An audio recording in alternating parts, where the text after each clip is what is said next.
Nihilism. The belief that life has no meaning, therefore life has no value, and is not worth living. Do a little dance, realize life sucks, then get depressed tonight and be no fun.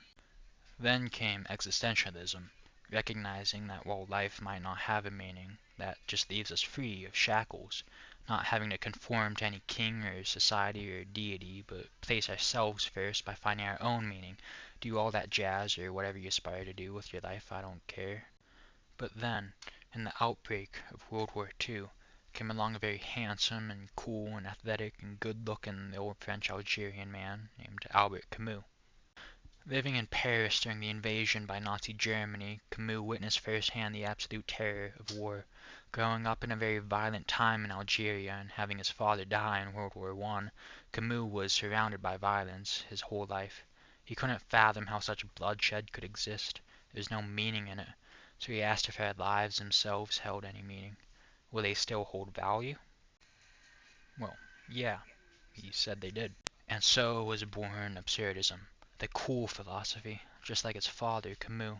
And I mean, everybody wanted to be Camus. He was athletic, he was a womanizer, he didn't care about anything, he did absolutely everything. So, what exactly is absurdism? Well, to begin with a quote, only living absurdly is it possible to break out of this infinite absurdity. The absurd here being the absence of meaning. When life has no meaning, we must live without meaning.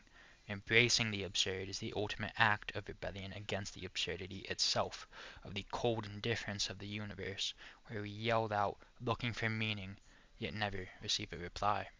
So why must we live without meaning? Well, that answer can be supported with another quote. One must imagine Sisyphus is happy. See, Sisyphus was a character in Greek mythology who was cursed to roll a boulder up a hill only for it to fall back down once he got to the top, putting him in a situation where he must push that boulder up a mountain for all of eternity. Camus compares this to our everyday lives, repeating the same monotonous tasks every day.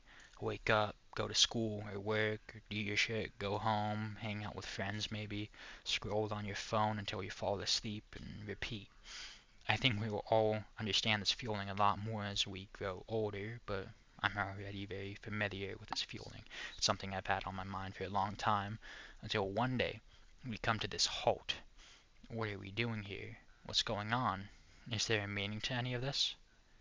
Well, truth is, not really. We might just be that guy rolling up a boulder for eternity in some meaningless cycle, never to escape that situation. But is that a bad thing? See, in that quote, one must imagine Sisyphus is happy.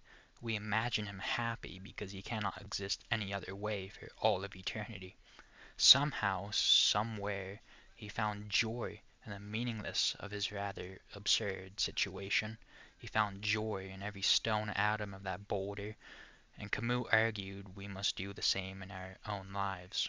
Stop focusing on the punishment of the work, of the repetitiveness of it all. Find joy in it all, in the work and punishment.